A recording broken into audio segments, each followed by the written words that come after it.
Please ഇത് അനിൽ മുഖർജി, നമ്മുടെ പെപ്കോ കോള കമ്പനിയുടെ സിഇഒ. ഈവനിങ് ഫ്ലൈറ്റ് ഡൽഹിയിൽ നിന്ന് വന്നതേ ഉള്ളൂ. അത് ശരി. This is my co brother collector Gopinath. Oh hello, how are you? Fine. ഞാൻ പറഞ്ഞിരുന്നില്ല അച്ഛാ, ഇവരൊരു പുതിയ പ്ലാന്റ് കൂടി ഓപ്പൺ ചെയ്യുന്ന വിവരം. അയ്യോ, അത് ഉടനെ വേണോടാ. ഇപ്പൊ തന്നെ കോട്ടപ്പുറത്ത് കുടിവെള്ളമില്ലെന്നും പറഞ്ഞ് ജനങ്ങൾ മുറവിളി കൂട്ടുക. ഇനിയിപ്പോ 50 കിലോമീറ്റർ ചുറ്റളവിൽ ഭൂഗർഭജലം വലിച്ചെടുക്കുന്ന പുതിയ പ്ലാന്റ് കൂടി തുറന്നാൽ ജനവിളകും. ഹേ, അതൊക്കെ ആരറിയാൻ പോകുന്ന വെച്ചാ? കുടിവെള്ള ക്ഷാമത്തിന് സർക്കാർ ചെലവില് നമ്മൾ ടാങ്കറിൽ വെള്ളം അടിക്കും. എന്നാലും അല്ല അച്ഛാ, പെർമിഷൻ കൊടുക്കാന്ന് പറഞ്ഞൊരു 2 കോടി രൂപ ഞാൻ ഇവരുടെ കയ്യിൽ നിന്ന് വാങ്ങിയിരുന്നു. ചെറാക്കുളം ഫൈനാൻസേഴ്സിന്റെ കാസർഗോഡ് ശാഖ തുടങ്ങിയത് ആ പണം കൊണ്ട്. അച്ഛന് താല്പര്യമില്ലെങ്കിൽ ഞാൻ ആ പണം പിൻവലിച്ച് തിരിച്ചു കൊടുത്തേക്കാം. അത് വേണ്ട. പിന്നെ ആ വ്യവസായ മന്ത്രി ദിവാകരന് ഒരു തുക കൊടുക്കേണ്ടി വരുമെന്ന് പറഞ്ഞേക്ക്. കൺഫേം. Thank you. എല്ലാം കേട്ടു, ഒന്നും നടക്കില്ല. കുച്ച് നഹീ, കം ഓൺ. Good night. അല്ല അതെ, നാളെ ഒരു വഴിതടയൽ സമരമുണ്ട് KK റോഡില്. ബഹുമാനപ്പെട്ട മന്ത്രി അച്ഛൻ അതുവഴിയൊന്നും വന്നേക്കരുത്. പിന്നെ മന്ത്രിയുടെ കാറ് മാൻ തടഞ്ഞു എന്നും പറഞ്ഞ് രാത്രി ഉണ്ണാൻ വന്നിരിക്കുമ്പോ എന്റെ കഞ്ഞിൽ പാച്ചിടാൻ വന്നിട്ടുണ്ടല്ലോ. കഞ്ഞി കുടിച്ചിട്ടേ പോകുള്ളൂ. കേന്ദ്ര സർക്കാരിനെ എതിർക്കാൻ വേണ്ടി മാത്രം പെട്രോൾ വില വർധനയ്ക്കെതിരെ സമരം ചെയ്യുന്ന മറ്റ് സംഘടനകളും ഒന്ന് ഓർക്കണം.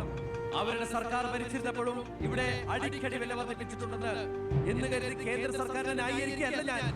നമുക്കെല്ലാവർക്കും അറിയാം, പെട്രോളിന് വില കൂടുമ്പോൾ ഇവിടെ ഉപ്പ് തൊട്ട് കർപ്പൂരം വരെയുള്ള സാധനങ്ങൾക്ക് അമിതമായ വില കൂടുമെന്ന്. ഓട്ടോ ചാർജ് വർധന, ബസ് ചാർജ് വർധന, ഇതൊന്നും ഇവിടുത്തെ സാധാരണ ജനങ്ങൾക്ക് താങ്ങാൻ കഴിയില്ല. എന്നും സാധാരണക്കാർക്ക് വേണ്ടി നിലകൊള്ളുന്നവരാണ് നമ്മൾ. ഭരണകക്ഷിയായാലും നമ്മൾ ഇത് ഇപ്പോഴൊന്നും തീരുന്ന ലക്ഷണമില്ല. ഇപ്പൊ തന്നെ ലേറ്റാ. ഇന്ന് പരീക്ഷാ ദിവസമായിട്ട് ടീച്ചറെ ഒന്ന് പറഞ്ഞു നോക്കിയാലോ? ഞാൻ പറയാം. 947 നമ്മുടെ മഹാത്മജി നമുക്ക് വാങ്ങി തന്ന സ്വാതന്ത്ര്യം നീണ്ട സമരങ്ങളിലൂടെയാണ്. നിങ്ങൾ വാഹനങ്ങൾ കടത്തിവിടണം. ഇതൊരു പബ്ലിക് റോഡല്ലേ? ഇതൊരു പബ്ലിക് മാറ്ററാ. പബ്ലിക്കും കൂടി സഹകരിക്കേണ്ട വിഷയം. പബ്ലിക്കിനെ ബുദ്ധിമുട്ടിച്ചിട്ടാവരുത് വഴിയോര പ്രസംഗം. ഇങ്ങനെ റോഡിൽ വെച്ചിട്ടാണോ പബ്ലിക് മീറ്റിംഗ് നടത്തുക? പബ്ലിക്കിന് വേണ്ടിയിട്ടാണ് മാഡം പബ്ലിക്കായ കാര്യങ്ങൾ പബ്ലിക്കായി പറയുന്നത്. ഇത് പബ്ലിക്കിന്റെ മുന്നിൽ വെച്ച് പബ്ലിസിറ്റിക്ക് വേണ്ടി ഉണ്ടാക്കുന്ന പബ്ലിക് ന്യൂസൻസ് ആണെന്ന് പബ്ലിക്കിന് മൊത്തം അറിയാം. ഏതാ ഈ പബ്ലിക്? ചുമ്മാ ഒരു കാര്യമില്ലാതെ ഒരു ഉടക്ക്. ഒരു കാര്യമില്ലാണ്ട് ഉടക്കാൻ പെങ്ങളെന്താ പ്രതിപക്ഷ നേതാവിന്റെ മോളാണോ? എന്താ പെങ്ങളുടെ പ്രശ്നം? നിങ്ങൾക്ക് ഇതുപോലെ ഓഡിറ്റോറിയത്തിൽ വെച്ച് നടത്തിയാൽ എന്താ? എഴുതി വെച്ചിരിക്കണ കണ്ടില്ലേ? വഴിതടയൽ സമരം ഒന്ന്. വഴിതടയൽ സമരം എങ്ങനെ ഓഡിറ്റോറിയത്തിൽ വെച്ച് നടത്തണത്? എന്റെ കുട്ടികൾക്ക് ഇത് പരീക്ഷയാണ്. എന്നിട്ട് കുട്ടികളെ ബസ്സില്. ഓ എന്റെ ഈശ്വര, ഒരു വണ്ടി നിറയെ കുട്ടികളോ?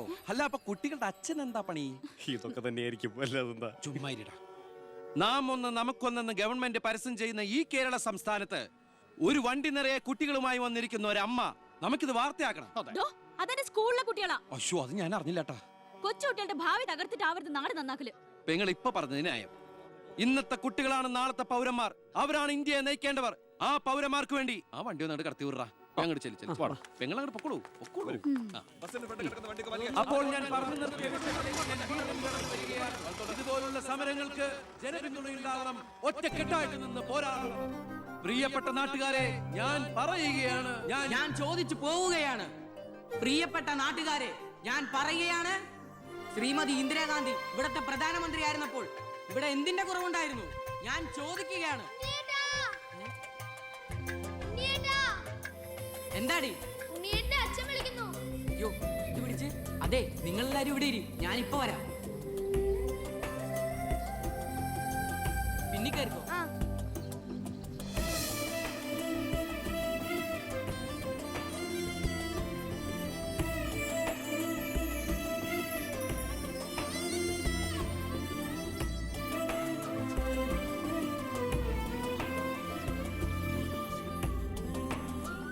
മോളെ, ഇതൂടെ ഒന്ന് കഴുകി വെച്ചേരെ. ശരി.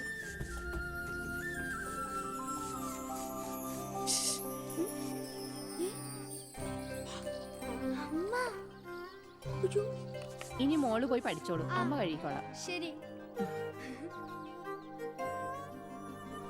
എന്താ? ഇതേ ആരും കാണാതെ വേണം വായിക്കാൻ. ആളാകെ 1.5 ചാണയുള്ളൂ. ഇപ്പോഴേ വളഞ്ഞ കാന്താരിയ. അതുകൊണ്ടല്ലേ അവൻ കൊടുത്ത കത്ത് മേടിച്ച്. ദേവകമേ, കുട്ടികളായതുകൊണ്ട് ഞാൻ ക്ഷമിച്ചു. ഇനി വളരുമ്പോഴും അവര് ബന്ധം തുറന്നാ കുഴപ്പാ. നമ്മളായിട്ട് അതിന് സാഹചര്യം ഉണ്ടാക്കണ്ട. അതുകൊണ്ട് ദേവകമ്മ കൊടുത്ത് പൊക്കോളൂ. ലക്ഷ്മി ഒന്നും പറയണ്ട.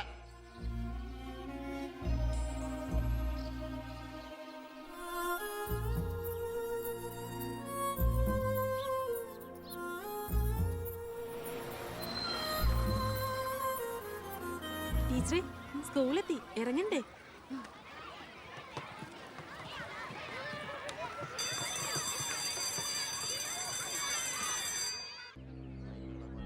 ഓ എത്തിയോ പട രാവിലെ തന്നെ. ഓ ജോസ്ബേ, ജോസ്ബേ, ഓ എന്താടോ ഇത്? സ്വപ്പ പഴകഞ്ഞ അതല്ലടോ, പുറത്ത് എന്തോ ആൾക്കാരാന്ന്. ഇവറ്റകളെയൊക്കെ തിരുവനന്തപുരത്തേക്ക് കെട്ടിയെടുത്താൽ മതി എന്ന് പറഞ്ഞോണ്ടോ എനിക്ക്. വീട്ടിലും ഒരു സൗകര്യം തരില്ല എന്ന് വെച്ചാൽ നാശൂലങ്ങള്. എലക്ഷന് മാത്രമേ നമുക്ക് വരെ ആവശ്യമുള്ളൂ എന്ന് ആ പട്ടിണി പാവർക്ക് അറിയില്ലല്ലോ. ഇതിൽ ഭൂരിപക്ഷം പേരും മോനെ കാണാമെന്ന. മോന് നാട്ടിൽ നല്ല ടേസ്റ്റ് അല്ലേ പേരാ.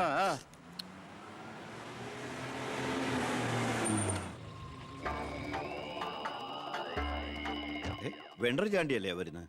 കാശ് എത്ര ഉണ്ടെങ്കിൽ എന്താ വെണ്ടർന്നല്ലേ പേര്. ആ ഞാനൊന്ന് കുളിക്കട്ടെ. കാക്ക വിളിച്ചാ കൊക്കാവൂ. ഞാൻ ചാണ്ടിയെ ഉദ്ദേശിച്ച്. അയാളോട് മാത്രം അകത്തേക്ക് വരാൻ പറ. ബാത്റൂമിലോട്ടോ.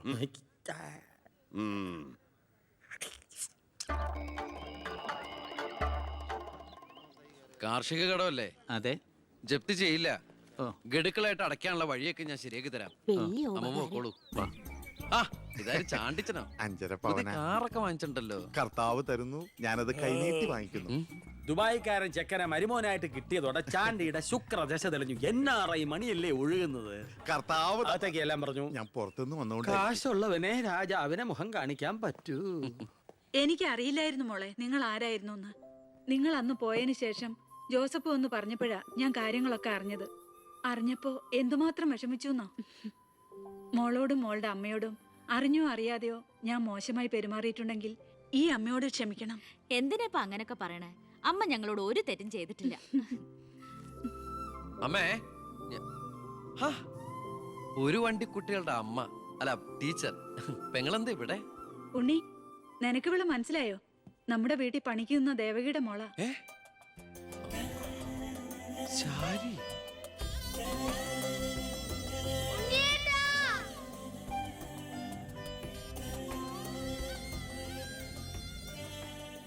ഇവളിപ്പോ കോട്ടപ്പുറം UP സ്കൂളിലെ ടീച്ചറാണെന്ന് വിശ്വസിക്കാനേ പറ്റണില്ല.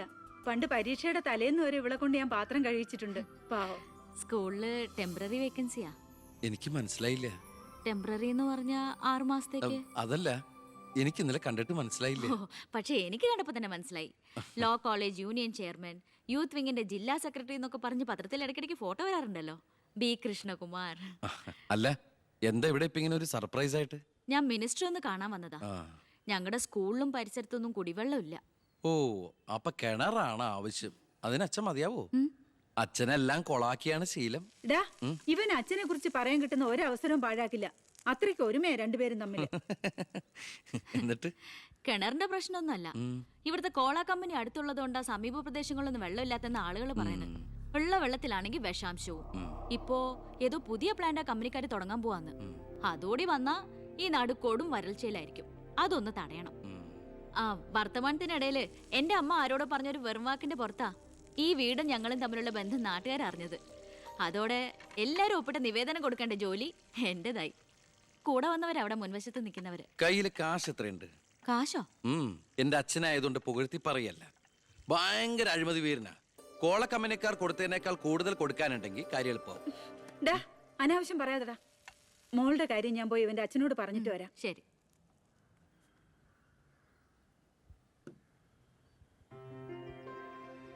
പിന്നെ വിളിച്ചത് കാര്യാക്കണ്ട കേട്ടോ. എന്ത്?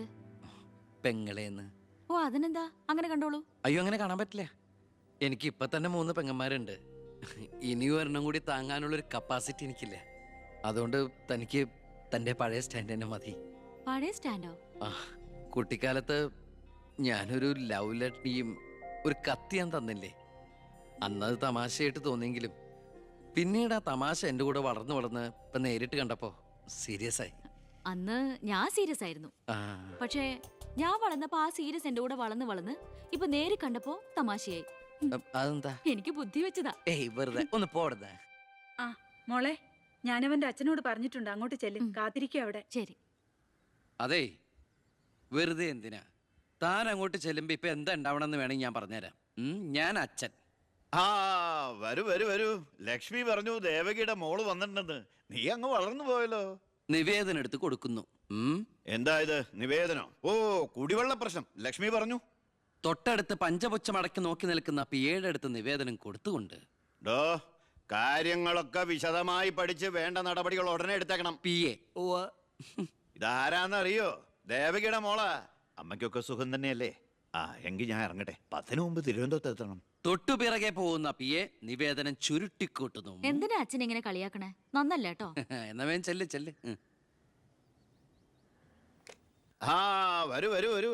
ലക്ഷ്മി പറഞ്ഞു ദേവകിയുടെ മോള് വന്നിട്ടുണ്ടെന്ന്. നീ അങ്ങ് വളർന്നു പോയല്ലോ.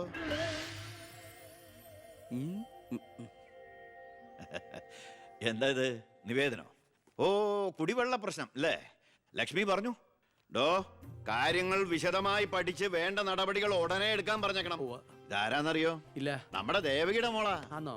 വീട്ടിൽ അമ്മയ്ക്കൊക്കെ സുഖം തന്നെയല്ലേ? ആ എന്താ ഞാൻ ഇറങ്ങട്ടെ. 10 മുമ്പ് തിരുവനന്തപുരത്ത് എത്തണം. 2 തറക്കല്ലൊരു നാടമുറി. ഇപ്പൊ എങ്ങനെയുണ്ട്? മന്ത്രിയുടെ വഴിക്കൊന്നും കാര്യങ്ങൾ നടക്കില്ല, നടത്തില്ല. നമുക്കൊരു കാര്യം ചെയ്താലോ? കളക്ടറേറ്റ് വഴി ഒന്ന് മൂവ് ചെയ്യാം. വാ.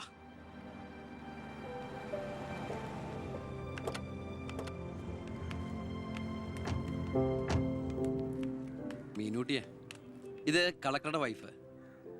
ഇത് ആരാന്ന് മനസ്സിലായ മീനൂട്ടിക്ക്? ഇല്ല. ആ, നമ്മുടെ ദേവകിയമ്മയുടെ മോളാ ശാരി. അയ്യോ, ഇത് ആളാകെ മാറിപ്പോയല്ലോ. അപ്പൊ നീയോ? ആൾക്കിപ്പോ കോട്ടപ്പുറ സ്കൂളിലാ ജോലി. ദേവകിയെ പോലെ തോപ്പു ജോലിയാണോ സ്കൂളില്? അല്ല, ടീച്ചറാണ്. ഓ, നന്നായിട്ട് പഠിച്ചിരുന്നെങ്കിലേ നിനക്കും ഇതുപോലെ അന്തസ്സുള്ള ജോലി കിട്ടില്ലായിരുന്നോ? ഇതിപ്പോ കളക്ടറുടെ ഭാര്യ എന്ന് പറഞ്ഞിട്ട് എന്താ കാര്യം? അടുക്കളപ്പണി തന്നെയാ. ശോഭേച്ചിക്ക് ഇപ്പോഴും ഒരു മാറ്റമില്ല. മാറുകയില്ല. അതെ. കോട്ടപ്പുറ സ്കൂളിലാണെന്നല്ലേ പറഞ്ഞത്? അവിടെ ജയപ്രസാദ് പേരിൽ ഒരു മാഷിനെ അറിയോ? കവിതയൊക്കെ എഴുതാറില്ല. അറിയാം. ആള് വിചാരിക്കും പോലെ നല്ലാട്ടോ. ഭയങ്കര ബ്രില്യന്റാ. കോളേജിൽ എന്റെ സീനിയർ ആയിരുന്നു. എടി, എടി, എടി, എടി, ഒന്നും നിർത്തടി. ഒരാളെ കിട്ടിക്കഴിഞ്ഞ അപ്പ കൊന്നോളും. ഇങ്ങനെ ഒരു കത്തി. പോയട്ടെ. വാ പോവാം. കൂടെ വന്നവരൊക്കെ വിളിച്ചോളൂ. ശരി, വരൂ.